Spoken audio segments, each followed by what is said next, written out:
Hello दोस्तों, सभी को नमस्कार। शुरू करते हैं आज की वीडियो। इस वीडियो में हम क्वेश्चन शुरू करेंगे। ये जो क्वेश्चन हमारे पास कंप्यूटर साइंस के हैं, computer science class 11th mid term exam दिसंबर 2021 के।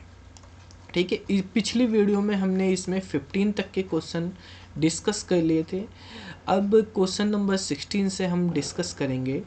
ठीक है, और आप सभी बच्चों को साथ के साथ कमेंट भी करने हैं और अपने चेक करने हैं कितने जो है आपके क्वेश्चन सही आए हैं, या जो क्वेश्चन यहाँ पे हैं स्क्रीन पे आप उनको साथ के साथ जैसे क्वेश्चन देखें अपना नोट करते रहना, फिर मैच करते रहना आपका आंसर सही आया है या नहीं। तो चलो शुरू करते हैं। तो बेटा फर्स्ट ये 16 नंबर का जो क्वेश्चन है इसमें कहा है which of the following is the correct extension of the Python file. जो पाइथन प्रोग्रामिंग लैंग्वेज होती है उसके अंदर जो फाइल बनाते हैं हम पाइथन की, ठीक है, प्रोग्राम लिखते हैं एक फाइल में, उस फाइल को सेव करते हैं तो उस फाइल का एक्सटेंशन क्या होता है। तो पाइथन की जो फाइल होती है उसका एक्सटेंशन .py होता है। तो इसका करेक्ट आंसर ए होगा .py। पाइथन के अंदर फिर कहा है कि कमेंट आपको लगाना है, तो कमेंट आप किस तरह से लगाएंगे। सिंगल लाइन कमेंट की बात करी गई है इसमें कि सिंगल लाइन कमेंट। तो मान लिया हमारे पास कुछ कोड लिखा हुआ है, उस कोड से पहले अगर हम हैश सिंबल लगा देते हैं, ठीक है, तो हैश सिंबल लगाने से हमारे पास कमेंट लग जाता है। तो हैश जो होता है ये पाइथन में कमेंट के लिए यूज करा जाता है। क्वेश्चन नंबर 18 पे आते हैं। क्वेश्चन नंबर 18 में कहा गया है कि विच of the following is not a keyword in Python language. Python language में इनमें से कौन सा कीवर्ड नहीं होता है। तो देखो बेटा, एलिफ हमारे पास एक कीवर्ड होता है, हम यूज़ करते हैं, इफ़ यूज़ करते हैं, एलिफ यूज़ करते हैं, एल्स यूज़ करते हैं कंडीशनल स्टेटमेंट में, तो वहाँ से ये एलिफ लिया गया है। ट्राई हमारे पास एक कीवर्ड होता है, ठीक है, तो ट्राई जो है हमारे पास हम यूज़ करते हैं पाइथन के अंदर जो है एरर हैंडलिंग में। ट्रू, फॉल्स और नन ये हमारे पास 3 ऐसे कीवर्ड होते हैं जो कैपिटल लेटर से चलते हैं, स्टार्ट होते हैं, बाकी जो है स्मॉल में ही होते हैं। तो ट्रू भी कीवर्ड है। वेल हमारे पास कोई कीवर्ड नहीं होता है, ये एज ए आइडेंटिफायर आप यूज कर सकते हैं। तो इसका करेक्ट आंसर सी होगा। ठीक है, तो KW लिस्ट से आप पाइथन कीवर्ड जो है देख सकते हैं, कीवर्ड.kw लिस्ट से। अब इसमें कहा है which of the following operators in the correct option is the correct option for a की पावर बी। ए की पावर बी लिखना है तो पावर के लिए जो है एक्सपोनेंशियल ऑपरेटर हम यूज़ करते हैं, वो होता है 2 बार आपको मल्टीप्लिकेशन लगाना होगा। तो सी वाला आंसर यहाँ पे करेक्ट हो जाएगा। ठीक है, क्वेश्चन नंबर 20 पे आते हैं। क्वेश्चन नंबर 20 में कहा है 15.5 को आप डिवाइड करना है 5 से। ठीक है, ये जो सिंबल होता है ये एक ऑपरेटर है जिसको हम बोलते हैं फ्लोर डिवीज़न। फ्लोर डिवीज़न में जो होता है हमारे पास पॉइंट के बाद की वैल्यू नहीं होती है। ठीक है, पॉइंट के बाद की नहीं। जैसे अगर आप 15 को डिवाइड करते हो 5 से तो आपके पास जो है 3 आ गया, तो 3 को ही ये लेगा हमारे पास। आपने 17 को 5 से डिवाइड करा तो इसमें भी 3 को ही लेगा, पॉइंट के बाद की वैल्यू नहीं लेगा। लेकिन यहाँ पर दोनों चीज़ें इंटीजर में दी हुई हैं, ठीक है, लेकिन यहाँ पर जो है 15.5 है, ये फ्लोटिंग पॉइंट वैल्यू है। तो 15.5 को जब हम फ्लोर डिवीज़न करेंगे 5 से तो 3 पॉइंट समथिंग आएगा, तो पॉइंट के बाद 0 लगा देगा, ये फ्लोट में ही आंसर देगा। अगर हमारे पास कोई फ्लोट में दिया हुआ है, ठीक है, ए बी से, तो आंसर हमारे पास फ्लोट में ही आएगा। तो 3.0 इसका आंसर आएगा, यानी सी वाला आंसर इसका भी करेक्ट हो जाएगा। इसके बाद क्वेश्चन नंबर 21 है। इसमें कहा है हमारे पास कि pictorial representation of an algorithm is called as. अगर हमारे पास कोई एल्गोरिथम है उसका हमें ग्राफिकल पिक्टोरियल रिप्रेजेंटेशन करना है तो वो हम फ्लो चार्ट के थ्रू कर सकते हैं। फ्लो चार्ट में जैसे एल्गोरिथम होती है वो किसी भी प्रॉब्लम के जो है स्टेप बाय स्टेप सॉल्यूशन होते हैं। ठीक है, किस तरह से हम उस प्रॉब्लम को सोल्व करते हैं, उसके स्टेप्स लिखे होते हैं। अगर उन्हीं स्टेप्स को हम पिक्टोरियल फॉर्म में लिख दें तो वो फ्लो चार्ट कहलाता है। फ्लो चार्ट में हमारे पास स्टार्ट और स्टॉप के लिए इस तरह से इलिप्स बनाते हैं हम। ठीक है, तो इलिप्स जो हैं ये स्टार्ट और स्टॉप के लिए हम यूज़ करते हैं। अगर हमें फ्लो ऑफ डेटा दिखाना होता है तो डेटा का फ्लो दिखाने के लिए हम एरो का यूज़ करते हैं। एरो जो है हमारे पास फ्लो ऑफ डेटा को रिप्रेजेंट करते हैं। ठीक है, और अगर हमको जो है कोई डायमंड हम यूज़ करते हैं। डायमंड जो है कंडीशन के लिए हम यूज़ करते हैं, अगर हमें कोई कंडीशन देनी होती है। ठीक है, जैसे आप देखेंगे अगले वाले क्वेश्चन में कहा गया है, एक यहाँ पे पैरेललोग्राम दिया हुआ है और आपसे पूछा गया है ये किस चीज़ को रिप्रेजेंट कर रहा है। तो पैरेललोग्राम जो है हमारे पास यहाँ पे हमारे पास आप देखोगे एक स्क्वायर भी होता है, रेक्टेंगल भी होता है और एक पैरेललोग्राम भी होता है। तो अगर हम रेक्टेंगल की बात करते हैं तो रेक्टेंगल जो है वो तो हमारे पास डिफ़ाइन करता है कि आपको जो भी डेटा है उसको किस तरह से आपको प्रोसेस करना है।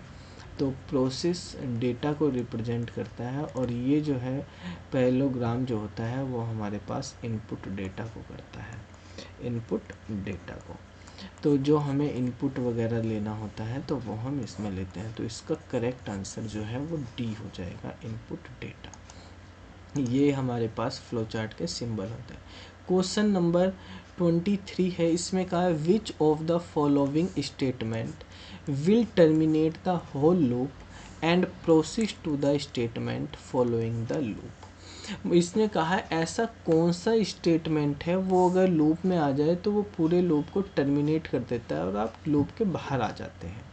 लूप के बाहर जो स्टेटमेंट होंगे वो एग्जीक्यूट होंगे फिर। तो लूप से बिल्कुल कंप्लीटली बाहर निकालने के लिए हमारे पास होता है ब्रेक। ब्रेक एक कीवर्ड है जो हमारे लूप को जो है ब्रेक कर देता है, उससे हम बाहर आ जाते हैं। ठीक है, आप सभी बच्चों से, सभी वीडियो देखने वाले जो भी हैं उनसे रिक्वेस्ट है कि वो सभी जो हैं इस वीडियो को अगर आपको अच्छी लग रही है तो लाइक कर दीजिए और शेयर कर दीजिए सभी बच्चों के साथ, जिससे सभी बच्चों की हेल्प हो सके। और हमारा यहाँ पे मिशन है कि सबको फ्री और क्वालिटी एजुकेशन मिले।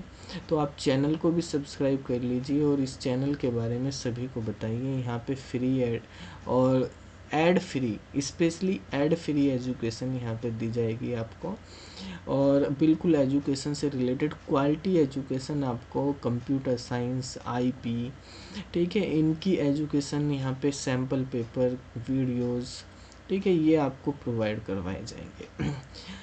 तो अब यहाँ पर आप देखिए क्वेश्चन नंबर 24 है जो है उसमें हम समझते हैं कि थ्योरी वगैरह सब तरह की वीडियो मिलेंगी। मतलब which of the following statement is used when we have a loop. यहाँ पे कहा कौन सा स्टेटमेंट यूज़ करेंगे हम जब हमारे पास एक लूप है और हम उस लूप को जो है अभी एग्जीक्यूट नहीं कराना चाहते, बाद में कभी करेंगे फ्यूचर में, तो हमें लूप से बाईपास होना है। तो इसके लिए हम पास कीवर्ड का यूज़ करेंगे। अगर लूप के अंदर पास लिख देते हैं तो वो बिना स्टेटमेंट के ही कंटिन्यू कर जाता है, आगे बाईपास हो जाता है। ठीक है, तो इसके लिए हम पास का यूज़ करते हैं। क्वेश्चन नंबर 25 है, इसमें कहा है पाइथन क्या है, किस टाइप की लैंग्वेज है, स्टैटिक टाइप है, डायनेमिक टाइप है, वीकली टाइप है, या डायनेमिक और स्ट्रॉन्गली दोनों टाइप है। स्टैटिक टाइप लैंग्वेज जो होती हैं ये लैंग्वेज हमारे पास वैल्यू बाउंड होती हैं। वैल्यू बाउंड मतलब स्टैटिक टाइप की बात करते हैं, type bound. Static type language हमारे पास वही टाइप बाउंड होती हैं, और जो डायनेमिक टाइप होती हैं वो हमारे पास वैल्यू बाउंड होती हैं। टाइप बाउंड का मतलब पहले आप टाइप बताओगे उसके बाद आप वैल्यू दोगे। ठीक है, पहले टाइप फिर वैल्यू। जैसे मान लिया कोई वेरिएबल है हमारे पास ए, पहले हम बताएंगे इस ए का क्या टाइप है, ये इंटीजर है तो इंटीजर बताएंगे, और अब हमने इसमें इंटीजर बता दिया तो अब ये ए के अंदर हम इंटीजर के अलावा कोई और वैल्यू नहीं लिख सकते। अगर ए के अंदर हम 5 लिखेंगे तो सही है, ए के अंदर अगर आपने राम लिख दिया है, ठीक है, तो ये हमारे पास गलत हो जाएगा। तो इस तरह की जो लैंग्वेज होती है उनको स्टैटिकली टाइप बोलते हैं, जैसे सी प्लस प्लस, जावा, ये लैंग्वेज स्टैटिकली टाइप लैंग्वेज होती है। ठीक है, तो पाइथन स्टैटिकली टाइप नहीं होती। पाइथन में तो आपको ये इंट, कैर, फ्लोट ऐसे कुछ नहीं लिखने पड़ते। आप a=5 लिख रहे हो, अगली लाइन में a=राम भी लिख सकते हो, चेंज कर सकते हो। ठीक है, आप जो है a=k भी लिख सकते हो, इस तरह से भी a=7.5 भी लिख सकते हो। तो जो वैल्यू लिख रहे हो उसके अकॉर्डिंग अपने आप ए का टाइप बन जाता है। यहाँ पे इंटीजर टाइप, यहाँ पे स्ट्रिंग टाइप है, यहाँ पे फ्लोट टाइप है वो, तो वैल्यू के अकॉर्डिंग काम करता है। तो हमारे पास जो है पाइथन जो है वो डायनेमिकली टाइप लैंग्वेज है, स्टैटिकली तो है नहीं, डायनेमिकली है। अब हम देख लेते हैं क्या वो वीकली है या स्ट्रांगली है। तो वीकली टाइप लैंग्वेज वो लैंग्वेज होती है जिसमें अगर हम 5+k को ऐड कर दें तो ये 5k कर देगा इसको।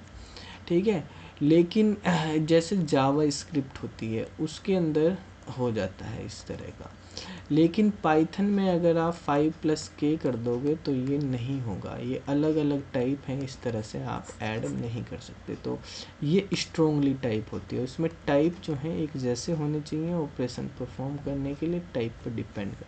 तो पाइथन स्ट्रोंगली टाइप और डायनेमिकली टाइप लैंग्वेज होती है। इसका करेक्ट आंसर जो है आपका वो होगा डी वाला ऑप्शन। ठीक है बच्चों, अब आगे ये क्वेश्चन जो है हमारे पास सेक्शन ए के थे, जिसमें हमारे पास 25 क्वेश्चन थे, आपको इनमें से 20 क्वेश्चन करने थे। अब सेक्शन बी है, सेक्शन बी में टोटल 24 क्वेश्चन है, 26 नंबर से लेके 49 नंबर तक के, और इनमें से भी आपको कोई 20 क्वेश्चन अटेम्प्ट करने हैं। ठीक है, तो यहाँ पे हम इन क्वेश्चन के बारे में डिस्कस करते हैं। जैसे क्वेश्चन नंबर 26 है, इस क्वेश्चन में पूछा है वीडियो की फुल फॉर्म पूछी है। तो वीडियो ये बेसिकली यूनिट फर्स्ट से है आपके पास, जो हमारे पास विजुअल डिस्प्ले यूनिट होती है जैसे मॉनिटर है, उसके लिए है हमारे पास आउटपुट डिवाइस में। तो वीडियो का मतलब होता है विजुअल डिस्प्ले यूनिट, ये इसकी फुल फॉर्म होती है। ए नंबर का इसका आंसर हो जाएगा। मोबाइल प्रोसेसिंग से रिलेटेड है नेक्स्ट क्वेश्चन हमारा, कि मोबाइल प्रोसेसर जो होता है उसके अंदर किस तरह की प्रोसेसिंग यूनिट नहीं होती। मोबाइल प्रोसेसर के अंदर एप्लीकेशन प्रोसेसिंग यूनिट भी होती है, जिसको हम शॉर्ट में एपीयू बोलते हैं। जीपीयू भी होता है, यानी ग्राफिक्स प्रोसेसिंग यूनिट, और सीपीयू भी होता है। यहाँ पे सीपीयू का मतलब है कम्युनिकेशन प्रोसेसिंग यूनिट, जो मोबाइल प्रोसेसर के अंदर होती है। इमेज प्रोसेसिंग यूनिट नहीं होती है, वो ग्राफिक्स के अंदर इसमें यूज हो जाती है, तो ये इसमें नहीं होती, यही आपका आंसर हो जाएगा। डज नॉट हैव पूछा है। ठीक है, इसके बाद 28 नंबर क्वेश्चन में कहा है कि कौन सा नोट यूटिलिटी सॉफ्टवेयर, इनमें से कुछ ऑप्शन दिए हुए हैं, उसमें से आपको बताना है कौन सा यूटिलिटी सॉफ्टवेयर नहीं है। ठीक है, यूटिलिटी सॉफ्टवेयर होते हैं कुछ पर्टिकुलर यूटिलिटी परफॉर्म करने के लिए सिस्टम में, और सिस्टम सॉफ्टवेयर होते हैं। ये आप आइडियल आप सब जानते होंगे, पाइथन में हम यूज़ करते हैं। ये पाइथन की आईडी ही है, जिसकी फुल फॉर्म होती है integrated development and learning environment. ठीक है, ये एक IDE है, प्रोग्रामिंग सॉफ्टवेयर है। ये कोई यूटिलिटी सॉफ्टवेयर नहीं है, ये प्रोग्रामिंग सॉफ्टवेयर है। जो हमारे पास क्विक हिल है, एंटीवायरस है। ठीक है, वाइज डिस्क क्लीनर है, ये डिस्क क्लीनर है। ये विनजिप है, कंप्रेसर का सॉफ्टवेयर है। ये सब यूटिलिटी के लिए यूज होते हैं, इनको यूटिलिटी सॉफ्टवेयर बोलते हैं। Utility antivirus, disk cleaner, disk fragmenter, compressor. ठीक है, ये हमारे यूटिलिटी होते हैं। क्वेश्चन नंबर 29 है, इसमें कहा है which of the following is not OS user interface. OS मतलब ऑपरेटिंग सिस्टम का, कौन सा यूजर इंटरफेस नहीं है इसमें। तो ऑपरेटिंग सिस्टम का user interface command base interface नहीं है, graphical user interface, gesture base, image base, ये हमारे पास ऑप्शन दिए गए हैं। तो जैसे अभी हमने ऑपरेटिंग उसमें सीपीयू के बारे में पढ़ा था, उससे रिलेटेड है मोबाइल के। तो कमांड बेस होता है हमारे पास, ग्राफिकल बेस होता है, जेस्चर बेस होता है, इमेज बेस इंटरफेस नहीं होता है।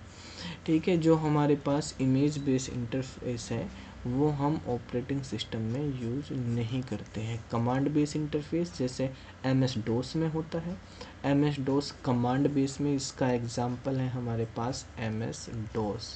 Microsoft disk operating system, Microsoft disk operating system, ये हमारे पास कमांड बेस होता है ऑपरेटिंग सिस्टम। आप लाइनेक्स यूज़ करते हैं, कमांड बेस इंटरफेस पे आप यूज़ करते हैं।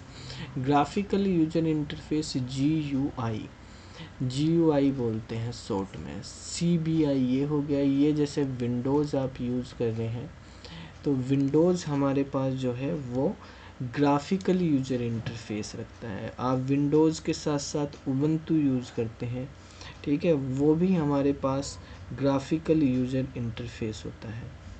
ठीक है, इसी तरह से जो है हमारे पास आप यूज़ करते हैं जो है एप्पल का मैकिनटोश यूज़ करते हैं, तो मैकिनटोश भी जो है हमारे पास जो है ग्राफिकल यूजर इंटरफेस रखता है। फिर आपके पास दिए हैं gesture base. Gesture base interface वे होते हैं जो ह्यूमन बॉडी से इंटरेक्ट कर सकें, यानी जहाँ पे हम टच करके यूज कर सकते हैं। ठीक है, जैसे कमांड सिस्टम होते हैं, कमांड से हम यूज करते हैं, जैसे टच से हम जेस्चर से कर सकते हैं कम्युनिकेशन, तो उनको हम बोलते हैं जेस्चर बेस ऑपरेटिंग सिस्टम। ठीक है, उनका जेस्चर वर्क होता है।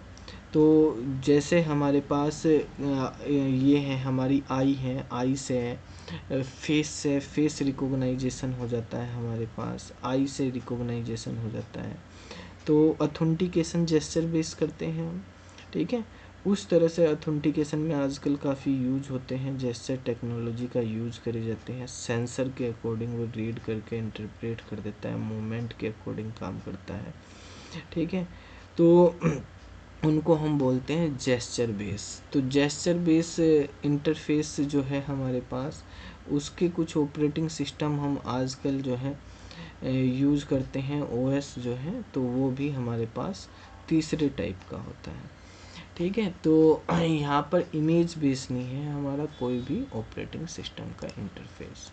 इसके बाद 30 नंबर क्वेश्चन है, इसमें कहा गया है कि which is not a service of cloud computing. Cloud computing की कौन सी सर्विस नहीं है इनमें से।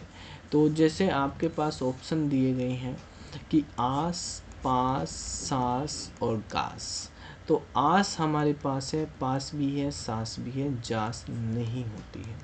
ठीक है, इंफ्रास्ट्रक्चर एज ए सर्विस। ठीक है, यहाँ पर platform as a service, software as a service. तो यहाँ पे हम क्लाउड कंप्यूटिंग में 3 तरह की ये सर्विस यूज़ करते हैं। इंफ्रास्ट्रक्चर, ठीक है, एज ए सर्विस, जहाँ पे हम सारी चीज़ें पूरी इंफ्रास्ट्रक्चर क्लाउड से लेते हैं, ठीक है, सिस्टम ही लेते हैं पूरा, और यहाँ पे केवल प्लेटफॉर्म लेते हैं डेवलपमेंट के लिए, प्लेटफॉर्म एज ए सर्विस, और यहाँ पे सर्विस ही लेते हैं, सॉफ्टवेयर लेते हैं, मतलब सॉफ्टवेयर एज ए सर्विस। ठीक है, तो ये हमारे पास 3 जो है क्लाउड कंप्यूटिंग की सर्विस होती हैं, जास नहीं होती है। यहाँ पे 30 तक के क्वेश्चन कर लिए हैं। आपको जो है क्वेश्चन का एक्सप्लेनेशन किस तरह से लगा, समझ आ गया या नहीं आया, कोई डाउट हो तो आप कमेंट करके बता सकते हैं। हम बाकी क्वेश्चन जो हैं अगली वीडियो में डिस्कस करते हैं। तो फिर मिलते हैं अगली वीडियो में, तब तक के लिए बाय बाय।